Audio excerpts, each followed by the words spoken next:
The Ford Thunderbird was the brainchild of two men, George Walker and Louis D. Crusoe. The car was born from the idea that Ford Motor Company should have a sportier vehicle as part of their automobile line. This idea was pursued by the company, who decided to pursue a true Ford sports car for their 1955 model year. The initial guidelines called for a two-passenger, canvas-topped open car that would make maximum use of standard production components. The design objectives included a weight of 2,525 pounds, an Interceptor V8 engine, a balanced weight distribution, acceleration better than the competition, and a top speed of more than 100 miles per hour. The new Ford sports car also was to retain Ford product characteristics and identification to the extent necessary for a ready association with the standard production car. While the production of the car was nearing completion, Ford had a problem. They lacked a name for their new sports car. 5,000 names for the vehicle were suggested, including Beaver, Detroit, or Runabout, and Savile. These names were unimpressive to the team working on the sports car. Crusoe offered a $250 suit to anyone who could do better. Ford stylist Alden Giberson stepped up to the challenge and recommended the name that the team would go with, Thunderbird. The first appearance of the Thunderbird was February 20th, 1954, at Detroit's first post-war auto show. The vehicle featured a more personal than sports car concept, with its two-seater feature and build that would allow it to carve its own niche in the existing vehicle market. The first Thunderbird came off the line at the Dearborn assembly plant in September of that same year. With a price tag of between $2,695 and $4,000, the vehicle was an immediate hit, with buyers describing the car as a morale builder that is real fun and sport to drive. The vehicle would evolve throughout its production time. The changes included increased safety features, adding more engine options, dial-o-matic power seats, a radio that automatically adjusted the volume in proportion to the speed of the engine, adding the option of 4 seats, increasing interior space within the vehicle, a flatline rooftop, a rear window, and many other features. The vehicle was also adapted into a special racing package that was used in motorsports. The Thunderbird appeared in NASCAR in 1959 and won 6 races in the top division that year. The 1982 restored Thunderbird arrived on the NASCAR scene in that year and since then won 150 races in NASCAR's top division, including 4 wins at the Daytona 500. Additionally, pieces of the Thunderbird were tweaked and used in other performance projects for Ford Motorsports. The design of the Thunderbird continued to be fine-tuned and evolved over the decades it was on the market. The Thunderbird ceased production in the mid-1990s, but a Heritage Edition was created in the early 2000s. The vehicle celebrated its 50th anniversary in 2005, despite not being fully produced for 50 years. In that same year, Ford Motor Company announced that the Thunderbird would be discontinued and the nameplate put on hiatus. Yet the vehicle left a legacy for its speed, agility, and then later its luxury and comfort. The Thunderbird, or T-Bird, was referenced in pop culture, regularly showing the cultural significance of the vehicle. The vehicle showed Ford Motor Company's ability to carve out its own niche and build something unique. 3 men are generally credited with creating the original Thunderbird: Louis D. Crusoe, a retired GM executive lured out of retirement by Henry Ford, George Walker, chief stylist and a Ford vice president, and Frank Hershey, a Ford designer. Crusoe and Walker met in France in October 1951. Walking in the Grand Palais in Paris, Crusoe pointed at a sports car and asked Walker, "Why can't we have something like that?" Walker promptly telephoned Ford's HQ in Dearborn and told designer Frank Hershey about the idea. Hershey took the idea and began working on the vehicle. The concept was for a 2-passenger open car with a target weight of 2,525 lb, 1,145 kg, an Interceptor V8 engine, and a top speed of over 100 mph, 160 km/h. Crusoe saw a painted clay model on May 18, 1953, which corresponded closely to the final car. He gave the car the go-ahead in September after comparing it with current European trends. Unlike the Corvette, the Thunderbird was never a full-blown sporting vehicle. Ford's description was personal luxury car, and the company essentially created this market segment. There was some difficulty in naming the car, with suggestions ranging from the exotic to the ridiculous. Hepcat, Beaver, Detroiter, Runabout, Arcturus, Savile, El Tigre, and Coronado were submitted among the 5,000 suggestions. One serious suggestion was Whizzer. Crusoe offered a $250 suit to anyone who could come up with a better name. Stylist Alden Giberson submitted Thunderbird as part of a list. Giberson never claimed his prize, settling for a $95 suit and an extra pair of trousers from Saks Fifth Avenue. According to Palm Springs Life magazine, the car's final name came not from the Native American symbol as one might expect, but from an ultra-exclusive housing tract in what would later be incorporated as Rancho Mirage, California Thunderbird Heights. 1955 to 1957 classic birds or little birds. The car was shown at the first post-war Detroit Auto Show on February 20, 1954. The first production car came off the line on September 9, 1954. It went on sale on October 22, 1954 as a 1955 model and sold briskly. 3,500 orders were placed in the first 10 days of sale. Ford had only projected building 10,000. Eventual 1955 sales were 16,155. As standard, the 1955 Thunderbird included a removable fiberglass top. A fabric convertible top was an option, although commonly specified. The only engine option was a 292Y block V8. The exhausts exited through twin bullets above the rear bumper, as was the fashion. For the 1956 model, Ford made some changes. To give more trunk space, the spare wheel was mounted outside, Continental style. The exhausts were moved to the ends of the bumper. Air vents were added behind the front wheels to improve cabin ventilation. To improve rear quarter visibility with the removable hardtop in place, porthole windows were made available as a no-cost option. An optional 312Y block V8 was made available for those that wanted more performance. 1956 sales were 15,631, the lowest of all three two-seater Thunderbird model years. For 1957, a more radical restyle was performed. The front bumper was reshaped with heavier sides, bullets at the ends of the grille, and the section below the grille dropping down. The grille was larger. The tail fins were made larger, more pointed, and canted outward. Larger round tail lights were fitted. The spare wheel moved inside the trunk again, which had been redesigned to allow it to be mounted vertically and take up less space. The side Thunderbird script moved from the fins to the front fenders. The styling was so influential, the later British Anglia bore an uncanny resemblance to it. The Corsair was heavily influenced by the later Bullet Bird of 196163. The engine options increased because Ford went racing with the Thunderbird that year. As well as the standard 292 and 312 engines, versions of the 312 were produced in higher states of tune, and even a few McCulloch supercharged versions, rated at 300 and 340 HP respectively. 1958 to 1960 square birds. Although the original Thunderbird was successful as an image builder for Ford, the corporation's executives, particularly Robert McNamara, felt its sales volume was unacceptably small. Market research suggested that sales were inherently limited by its two-seat configuration, making it unsuitable as an only car for families. Therefore, the second generation, introduced for the 1958 model year, was designed as a four-seat car. The four-seat Thunderbird, like the new Lincolns, was designed with unibody construction, eschewing a separate chassis. The intent was to allow the maximum interior space in a relatively small exterior package. Both the new Thunderbird and the new Lincolns were produced at a new assembly plant at Wixom, Michigan, built as part of a corporate expansion plan to increase the sales of upmarket cars, Mercurys, Lincolns, and Thunderbirds. The new Thunderbird had a distinct new styling theme, sharply angular and formal but extremely low-slung. The look, which was quickly propagated to the rest of Ford's car line, earned this generation the nickname Square Bird. The design was driven entirely by the styling department and approved before the engineering was considered. The design was one of two proposed, styled primarily by Joe Oros, who later worked on the Ford Mustang. The losing proposal, by designer Elwood Ingle, was reworked in size to become the 1961 Lincoln Continental Centennial. The new Thunderbird was 9 inches 230 mm lower than the standard American car of the time, at 52.5 and 1.33 m, with only 5.8 and 147 m of ground clearance.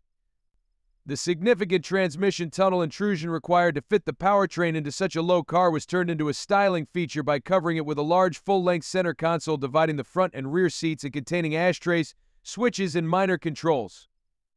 Beneath the innovative monocoque construction, the remainder of the engineering was conventional. Ford's new Faye series engine was used with 352 and 35.8 L displacement.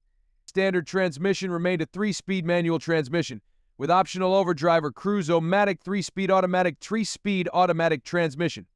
Front suspension was independent with coil springs and unequal length of arms. The rear was initially a live axle suspended by coil springs, which were intended to be interchangeable with optional air springs that were canceled before production. Drum brakes were used at all four wheels.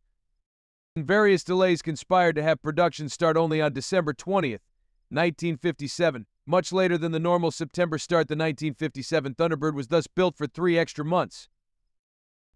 The new Thunderbird captured Motor Trend's Car of the Year award in its debut season, the first of 3 it would eventually accumulate. While many fans of the earlier 2-seat Thunderbirds were not happy with the new direction, Ford was vindicated with sales figures of 37,892, days more than double the previous year despite losing 3 months of production in 1958. Being a very poor year for car sales, the Thunderbird was one of only 2 cars to show a sales increase that year, the other being the Rambler. Only 2,134 convertibles were built, mostly because the convertible model did not become available until June 1958. For the 1959 model year, Ford made changes to the front, rear, and side ornamentation and made leather upholstery available for the first time. The rear suspension was revised, discarding coil springs for Hotchkiss drive, with parallel leaf springs. A new engine, the 430 and 3.7.0 LML series, was available in small numbers. Sales almost doubled again to 67,456 units, including 10,261 convertibles. Thunderbird advertising in 1959 targeted women in particular, showing glamorous models in country club and other exclusive settings, and the sales figures bore out Ford's marketing plans. 1960 sales figures hit another record: 92,843 units sold, including 11,860 convertibles. A rare option in this year was a sunroof. This Gold Edition Gold was a German company whose sunroof patent Ford license sold 2,530 examples. 1961 saw new and much sleeker Bulletbird styling, with a pointed nose and rocket ship lines terminating with twin-jet exhaust-like round taillights with fins above. Sales were strong, if not quite up to record-breaking 1960 at 73,051, including 10,516 convertibles. A new, larger 3.9A0 and 3.6.4 LFA Series V8 was the only engine available. The Thunderbird was 1961's Indianapolis 500 pace car and featured prominently in U.S. President John F. Kennedy's inaugural parade, probably helped along by the appointment of Ford executive Robert McNamara as Secretary of Defense. 1962 saw strong production figures of 78,011, including 9,884 convertibles, and the introduction of the Thunderbird Sports Roadster. This model included a tonneau cover that covered the rear seat area, effectively transforming the car into a 2-seater model, as well as Kelsey Hayes wire wheels and special trim. Despite its appealing appearance, which earned a number of high-profile sales, including the model owned by Elvis Presley, its impracticality and high price led to poor sales. The tonneau cover was available through the 1964 model year, but few were sold. Also introduced in 1962 was the Landau model, with a vinyl roof and simulated S-bars on the rear pillars. This was the beginning of the 1960s-1970s fashion for vinyl roof treatments, and a vinyl roof was a popular Thunderbird feature for the next 20 years. 1963's numbers were down at 63,313. The Landau became the number 2 model after the standard hardtop, at 12,193 sold, while a limited edition Principality of Monaco Landau model, personalized with a plaque displaying the owner's name and the car's limited production number, were limited to and sold 2,000 units. They all came with special white leather interior and a rose-colored vinyl padded roof with Landau irons. Only 5,913 convertibles and 455 sports roadsters sold, indicating a decline in convertible popularity at the time. For 1964, the Thunderbird was restyled yet again, discarding some of the rocket ship styling cues of the previous generation in favor of a more squared-off, formal look. Dimensions changed only fractionally, and the suspension, engine, and transmission remained as before, but continued efforts to minimize noise and vibration from the unit body led to a weight increase of some 244 lb, 110 kg. The Thunderbird's sporty image had by that time become only an image. The standard 3.9 XU and 315 bhp engine needed nearly 11 seconds to push the heavy T-Bird to 60 mph, 96 kmh, although with enough room a top speed of about 120 mph, 200 kmh was obtainable. The softly sprung suspension allowed considerable body lean, wallow, and float except on smoothly surfaced highways. There was an export suspension package available as special order. Contemporary testers felt that the Buick Riviera and Pontiac Grand Prix were substantially more roadable cars, but the Thunderbird remained the leader of the market segment. The revised Bird was initially offered as a hardtop, a convertible Orlando with vinyl roof and simulated Landau irons. The tonneau cover and wire wheels of the sports roadster remained available as a dealer-installed option, although only 50 were sold. Total 1964 sales were excellent, 92,465, up nearly 50% from the previous year. Several features intended for the new generation were delayed until 1965, when front disc brakes became standard equipment and sequential turn signals were added. The latter feature flashed the individual segments of the broad horizontal tail lights in sequences from inside to outside to indicate a turn. The delay resulted from legal difficulties with various U.S. state laws on vehicle lighting. Sales impacted by increasing competition, including from Ford's own Mustang, dipped to 74,972. For 1966, the larger 428 cu in 7.0 L V8 became optional, rated at 345 gross horsepower, 257.4 kW, and providing a notable improvement in 0 to 60 acceleration to about 9 seconds. A new town hardtop model was offered, featured a roof with blind quarter panels for a more formal look at the cost of rear visibility. The Landau model was replaced by the Town Landau, which retained the previous model's padded roof and Landau S bars, but applied them to the Town hardtop's formal roof. The Town Landau was by far the best-selling model, accounting for 35,105 of the 1966 model's 69,176 sales. There was a very rare Special Order 427 available through certain Ford dealers for 1963 to 1965 Thunderbirds. 120 of these high-performance T-Birds were made. Only 6 are still known to exist today. It is documented that Bob Tasca, a well-known drag racer of the 60s, ordered a factory-fitted 4271964 T-Bird that was said to do 0 to 60 mph in 6 seconds flat, with a top speed of 135 mph. A. Flair Bird later had a major role in the TV series Highlander as protagonist Duncan MacLeod's main mode of transportation. A green 1966 Thunderbird convertible was prominently featured in the 1991 film Thelma Louise, starring Susan Sarandon and Gina Davis, and directed by Ridley Scott. This fifth generation saw the second major change of direction for the Thunderbird. Having moved from being a two-seater quasi-sports car in 1955 to 1957 to a four-seater personal luxury car in 1958, the Thunderbird had fundamentally remained the same in concept through 1966, even though the styling had been updated twice. The introduction of the Ford Mustang in early 1964 as a 1965 model had, however, challenged the Thunderbird's market positioning. It, like the Thunderbird, was a small two-door four-seater with sporting pretensions, but it was substantially cheaper. The Thunderbird's sales suffered. Ford's response was to move the Thunderbird upmarket, while some fans of the classic Thunderbird consider 1966 to be the last year of interest.